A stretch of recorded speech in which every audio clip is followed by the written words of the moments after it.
നമസ്കാരം. സിനിമാ പുരകളിലെ രാജ്യസ്നേഹം. സ്വാഗതം വക്രദൃഷ്ടിയിലേക്ക്. DCC പുനഃസംഘടനയിൽ മുറിവേറ്റത് എ ഗ്രൂപ്പിനാണ്. ഗ്രൂപ്പ് വീതമെപ്പായിരുന്നില്ല പുനഃസംഘടന എന്ന് പറയുമ്പോഴും ഐ ഗ്രൂപ്പിന് ലോട്ടറി അടിക്കുകയും എ ഗ്രൂപ്പിന് പാർട്ടിയിൽ ഉണ്ടായിരുന്ന കമാൻഡ് കുറയുകയും ചെയ്തു. കടിച്ചതും പോയി പിടിച്ചതും പോയി എന്ന അവസ്ഥയിൽ മുറിവേറ്റ എ ഗ്രൂപ്പ് പ്രതിഷേധം ഉള്ളിൽ ഒതുക്കുന്നില്ല. മുറിവ് നക്കിയുണക്കി പരിഭവം ഹൈക്കമാൻഡിനെ അറിയിച്ചു ഉമ്മൻചാണ്ടിയുടെ ദൂതരായി പോയ 3 എ ഗ്രൂപ്പ് നേതാക്കൾ. KPCC പുനഃസംഘടനയിലെങ്കിലും നീതി കിട്ടണമെന്നാണ് അവർ പുറത്തുന്നയിക്കാതെ അകത്തുന്നയിക്കുന്ന ആവശ്യം. സംഘടനാ തെരഞ്ഞെടുപ്പ് എന്ന ആവശ്യം പുറത്തുന്നയിക്കുകയും ചെയ്യുന്നു. അവന്റെ കയ്യിൽ നിന്ന് എങ്ങനെയെങ്കിലും അത് പിടിച്ചു വാങ്ങിക്കണം. എന്ത് വില കൊടുത്താലും വേണ്ടില്ല. ഗോ.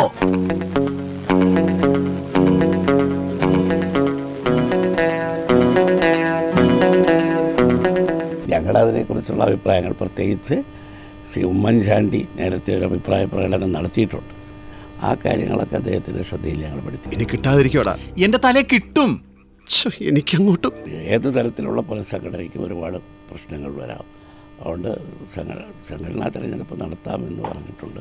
അത് നടത്തണമെന്ന് അദ്ദേഹം പരസ്യമായി തന്നെ പറഞ്ഞിട്ടുണ്ട്. അത് ഞങ്ങൾ ശ്രദ്ധയിൽപ്പെടുത്തിയിട്ടുണ്ട്. പടക്കം ഒരു കാര്യത്തിന് പോയാൽ ഇനി ഗുണ്ടായുസം കാണിച്ചിട്ടാണെങ്കിലും അത് നടത്തിയിട്ടേ വരൂ. അങ്ങനെയല്ല. അത് അങ്ങനെ അർത്ഥമില്ലല്ലോ. സംഘടനാ തെരഞ്ഞെടുപ്പ് നടന്നാൽ ഇതേ ആളുകൾ തന്നെയല്ലേ തിരഞ്ഞെടുക്കപ്പെട്ടു. അങ്ങനെയൊന്നും അതിൽ വ്യാഖ്യാനമില്ല. നേരത്തെ കൊടുത്ത ഉറപ്പ് പാലിക്കണം എന്ന് അദ്ദേഹം പറഞ്ഞു. ആ അഭിപ്രായം ഞങ്ങൾ ശ്രദ്ധയിൽപ്പെടുത്തിയത്രേ ഉള്ളൂ.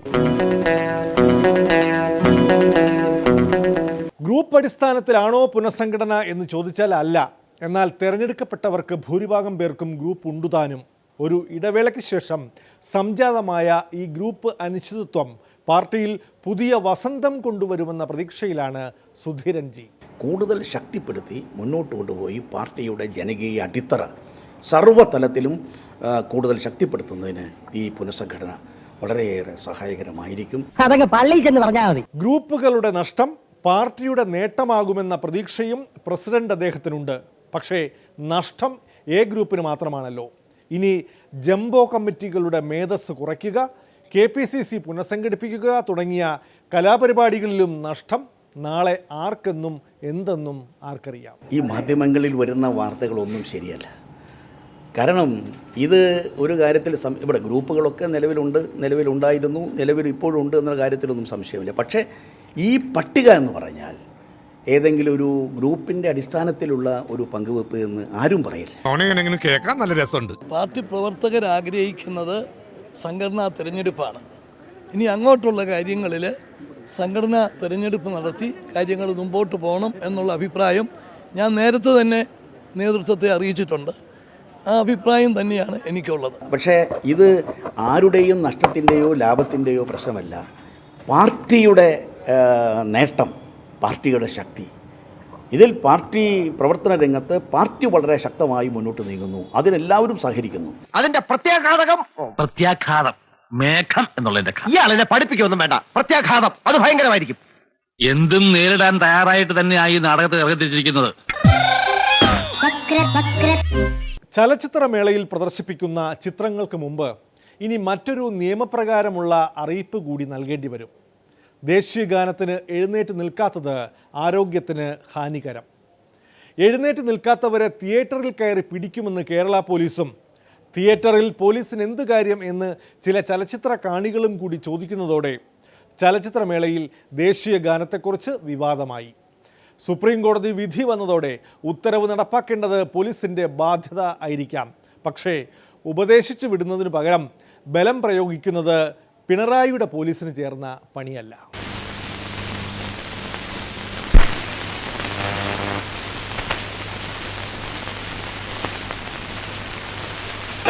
ചെയ്യിപ്പിക്കേണ്ട ആവശ്യമില്ല. അപ്പോഴാവുമ്പോൾ ജനങ്ങൾക്ക് ഇതിനോട് മൊത്തം എതിർപ്പുണ്ടാവും.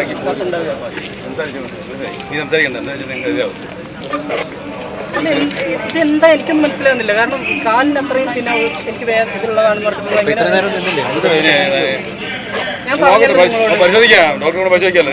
നിങ്ങൾ ഞാൻ അവിടെ നിന്ന് പറഞ്ഞു നിങ്ങൾ ഇരിക്കാൻ പറഞ്ഞിട്ടായിരുന്നു. ഞാൻ എഴുന്നേറ്റ് നിന്നിട്ടുണ്ടാവും. നിങ്ങളുടെ കോൺസ്റ്റബിൾ പറഞ്ഞു എന്നോട് അവിടെ തന്നെ ഇരിക്കാൻ പറഞ്ഞു. ഞാൻ അവിടെ ഇരിക്കുകയും ചെയ്തു. തലയ്ക്ക് ഓളയില്ലേ? കോൺസ്റ്റബിൾ നല്ല ബോധമുണ്ട്. ഞാൻ എനിക്ക് പ്രശ്നം ഉണ്ടെന്ന് പറഞ്ഞു. അദ്ദേഹം അവിടെ ഇരിക്കാൻ പറഞ്ഞു. നിങ്ങൾ എഴുന്നേറ്റ് നിന്നിട്ടുണ്ടാവുമായിരുന്നു. എനിക്കറിയാം നിങ്ങൾ ഇയാൾ ആദ്യം പറഞ്ഞ അതല്ലല്ലോ.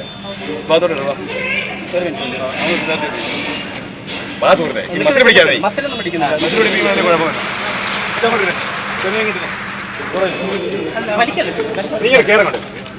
കാലം കെട്ടുപോയി, കോലം കെട്ടുപോയി, ഭാഗ്യരേഖ തേഞ്ഞു മാഞ്ഞുപോയി, കാല് വെച്ച ഭൂമിയും കുഴിഞ്ഞു താണുപോയി, കണ്ടു നിന്നതൊക്കെ ഇന്നു മെല്ലെ മാഞ്ഞു മാഞ്ഞുപോയി, വിരിഞ്ഞ പൂമരം കൊഴിഞ്ഞു വീണുപോയി, എടുത്തു വെച്ചതൊക്കെ ഇന്ന് താഴെ വീണുപോയി.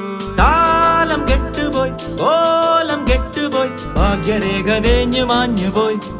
സിനിമാ തിയേറ്ററുകളിൽ മാത്രം എന്തിന്, എല്ലായിടവും ദേശീയഗാനം ആവാം, ആദരവ് പ്രകടിപ്പിക്കുകയും ചെയ്യണം. പക്ഷേ മോബോക്രസിക്കും പോലീസ് രാജിനും ദേശീയ ചിഹ്നങ്ങളും ദേശീയ ഗാനവും ഉപയോഗിക്കപ്പെടുന്നത് അവയോടുള്ള മറ്റൊരു അനാദരവ് കൂടിയാണ്.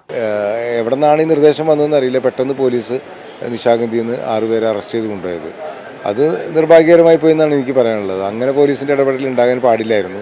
അവർ കുറേ ആൾക്കാർ തമ്മിലൊരു സംഘർഷം ഉണ്ടാക്കാൻ പോകുന്നത് അതൊന്നും മാറ്റി ഞങ്ങൾ പെട്ടെന്ന് അവർ കൂടുതൽ ഇത് ചെയ്തിട്ടില്ല. നിയമപ്രകാരം പേപ്പേഴ്സ് ഉണ്ടാക്കിയിട്ട് വിട്ടു. ചേട്ടൻ കണ്ടല്ലോ എന്റെ ഫ്രണ്ട് വണ്ടി ഓടിച്ചതും പോരാ, സൈക്കിളിൽ നിന്ന് ചേട്ടാ.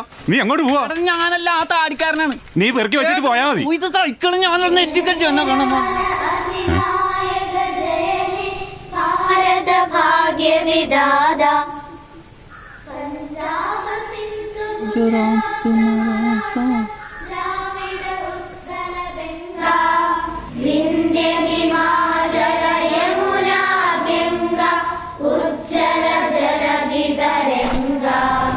എഴുന്നേറ്റില്ല എന്ന് പറഞ്ഞതിനും കേസെടുക്കുക എന്ന് പറഞ്ഞാൽ എന്താ, അതിനർത്ഥം എന്തുവാ?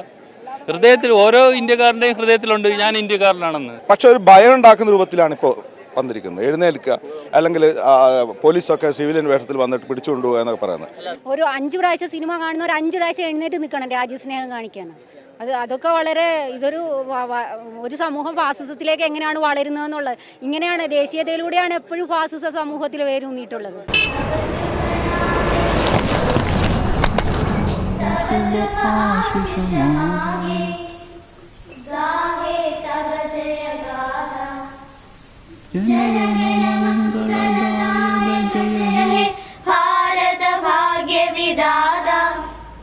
അല്ല, അത് ആ സമയത്ത് ഇരിക്കാൻ പറ്റുന്നവരതിന് പോയാൽ മതി. ഒരു കോടതിയുടെ വിധി അനുസരിക്കാനുള്ള ബാധ്യത ഗവൺമെൻറ്റിനുണ്ട്.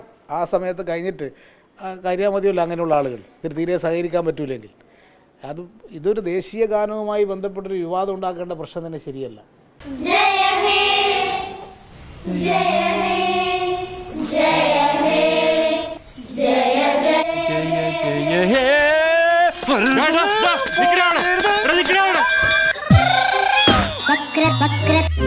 മന്ത്രി മണി ആശാന് കേരളത്തിൽ ഉടനീളം നൽകുന്ന സ്വീകരണങ്ങളാണ് ഇപ്പോൾ CPMന്റെ പ്രധാന ആശയ പ്രചാരണ പരിപാടികൾ.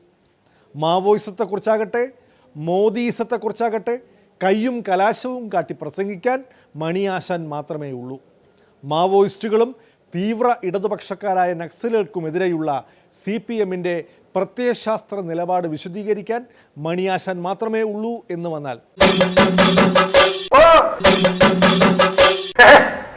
ഇവിടെ കമ്മ്യൂണിസ്റ്റ് പ്രസ്ഥാനം, ഇടതുപക്ഷ പ്രസ്ഥാനം, ഇടതുപക്ഷ ജനാധിപത്യ മുന്നണി എന്ന് കേരളത്തിൽ അധികാരത്തിൽ വന്നിട്ടുണ്ടോ അന്നെല്ലാം ഈ ശക്തികൾ മുൻപ് മുതൽ പ്രശ്നങ്ങൾ ഉണ്ടാക്കിയിട്ടുണ്ട്.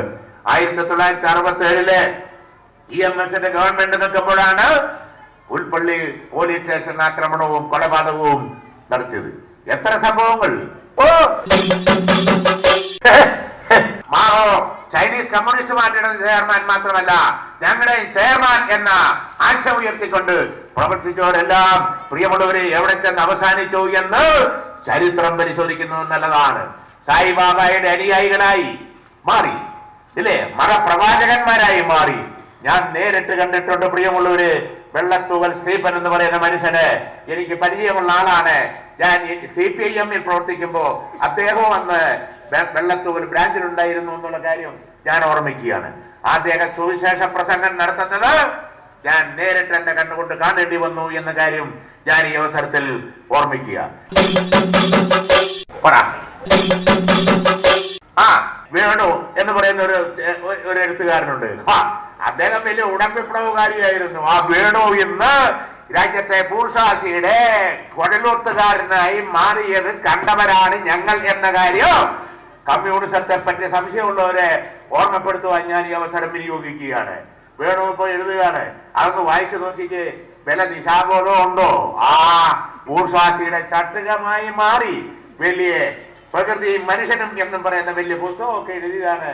ആ പുസ്തകമൊന്നുമായി വേണുവിന് ഇപ്പൊ യാതൊരു ബന്ധവുമില്ല, പുലബന്ധം പോലും ഇല്ലാത്ത അവസ്ഥയിലാണ് അടപ്പതിപ്പിച്ചതെന്ന് നമുക്ക് കാണാം. ഫിലിപ്പം പ്രസാദ്, എത്രയോ ആളുകളാണ് ഉടൻ വിപ്ലവകാരികൾ. പ്രിയമുള്ളവര്, വിപ്ലവം ഉപേക്ഷിച്ച് ചിലര് പന്തയും കുരിശും വാങ്ങിച്ച് പിടിച്ചുകൊണ്ട് ചിലര് സായിബാബായുടെ ശിഷ്യന്മാരായി എല്ലാം അകപ്പതിച്ചത് കണ്ട പ്രസ്ഥാനമാണ് നമ്മൾ എന്ന കാര്യം നമ്മൾ അഭിമാനബോധത്തോടുകൂടി പറയാൻ ഞാൻ ഈ അവസരം വിനിയോഗിക്കുക. പ്രധാനമന്ത്രി നരേന്ദ്രമോദിക്കും സർക്കാരിൻ്റെ നോട്ട് പരിഷ്കാരത്തിനുമെതിരെ പൊതുയോഗങ്ങളിൽ ആഞ്ഞടിച്ചുകൊണ്ടിരിക്കുകയാണ് മണിയാശാൻ. ഒരു സംസ്ഥാന മന്ത്രി പ്രധാനമന്ത്രിക്കെതിരെ ഇങ്ങനെയൊക്കെ സംസാരിക്കാമോ എന്ന് മണിയാശാനു തന്നെ സംശയമുണ്ട്. എന്നുവെച്ച് പറയാതിരിക്കുന്നത് എങ്ങനെ? പുള്ളി ആദ്യം പറഞ്ഞു 24 മണിക്കൂറിനകം ശരിയാക്കുന്നു. അത് കഴിഞ്ഞപ്പോ പുള്ളിയുടെ സ്വഭാവം മാറി. 50 ദിവസം 6 മാസം ഇങ്ങനെ സൂര്യവനെ തപസ് ചെയ്താലും ഇങ്ങേർക്ക് ഒരു ചുക്കും ഇനി ഈ സമൂഹത്തിൽ ചെയ്യാൻ പറ്റുകയില്ല. അരാജകത്വത്തിലേക്ക് രാജ്യത്തെ നയിച്ചിരിക്കുകയാണ്. ഇപ്പൊ പുള്ളി പറയുന്നത് കറൻസി രഹിതമായ സമൂഹം. എങ്ങനെ പറയാതിരിക്കും? പറ, കറൻസി രഹിതമേ. പുള്ളി പറയുന്ന കാർഡ് സിസ്റ്റം. പുതിയ വലത്തലം കൊണ്ട് വലുതായില്ലേ? രാജ്യം മുഴുവൻ ശൗചാലയം വെക്കുമെന്നൊക്കെ പറഞ്ഞു. ചുമപ്പൊള്ളയായും തട്ടിപ്പ് മുദ്രാവാക്യം ഉയർത്തുന്ന ആളാണ് മിസ്റ്റർ മോഡി എന്ന് പറഞ്ഞാൽ ആർക്കും നിഷേധിക്കാൻ പറ്റുകയില്ല. ശൗചാലയം സ്ഥാപിക്കുന്ന ആ മാന്യൻ പറയണം, ഇവിടെ ഭൂമിയില്ല, വീടില്ല, വീടും ഭൂമിയില്ലാത്ത ശൗചാലയം എവിടെ സ്ഥാപിക്കും? തലേ കിട്ടുവോ കക്കൂസ്? യാതൊരു വഴിയില്ല. പിള്ളേരുടെ കല്യാണത്തിന്റെ കാര്യം പോലും അയാൾ ഡൽഹിയിൽ ഇരുന്ന് പുള്ളി തീരുമാനിക്കുകയല്ലേ എല്ലാം. 62 പവൻ 62 പവനെ പാടുള്ളൂ. കല്യാണം കഴിക്കാത്ത പെൺകുട്ടിയാണ് 31 പവൻ. ഈ അരയുടെ കണക്കെന്താന്ന് എനിക്കൊരു പിടികിട്ടില്ല. 31 പവൻ. ആണകൾക്കാണ് 12 പവൻ. എന്റെ അരയാ. പുതിയ വലത്തലം കൊണ്ട് വലുതായില്ലേ? വക്രദൃഷ്ടിയിൽ ഇടവേളയാണ്. രാഹുൽ യാത്ര തുടരുന്നു. वैष्णवजन तो तेरे तकिए, वैष्णवजन तो तेरे तकिए.